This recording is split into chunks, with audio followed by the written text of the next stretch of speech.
She'd obviously been able to fool Rebecca into thinking she was just a concerned wife.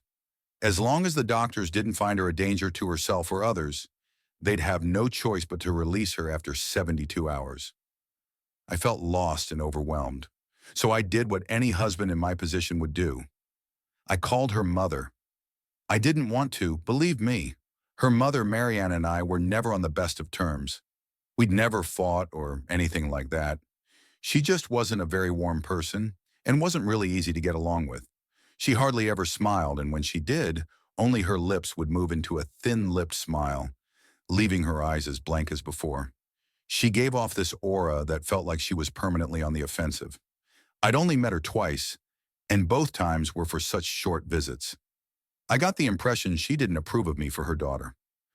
Lynn always ushered us out quickly, as she didn't want me to feel uncomfortable, which I was grateful for. Being in her mother's company felt almost unbearable, like walking on glass. I was glad when we moved 3 states away, so we didn't have to see her often. I was happy to avoid the woman, but I needed her help. I really didn't want to talk to her at all, but I had to talk to someone, and someone who knew Lynn better than I did. So I grit my teeth and did what I had to. "Yes," she answered, already sounding irritated. "Marianne, it's me, Ben. Do you have a minute to talk?" I asked. I could hear her cluck her tongue in irritation. "I'm in the middle of writing some checks, but if you insist, I suppose I can spare a moment." "What is it that you want to discuss, Benjamin?" she said coolly.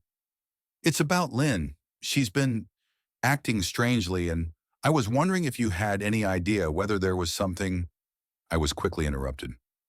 "It's a bit difficult to follow your rambling, Benjamin. What is that you want from me?" she asked. I could almost see her standing there in her thin sweater and slacks, tapping her fingernails impatiently on the table. "I wanted to know if you'd ever noticed any odd behavior, or possibly any mental health issues," I asked. There was a long, uncomfortable pause that I couldn't tell was because she was just thinking, or something else. Finally, after a few seconds, she spoke.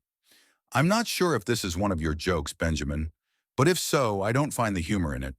Now, I do have business to attend to, as I've said, so if you don't mind," she said, but I cut her off before she could get rid of me. "Marianne, it's not a joke.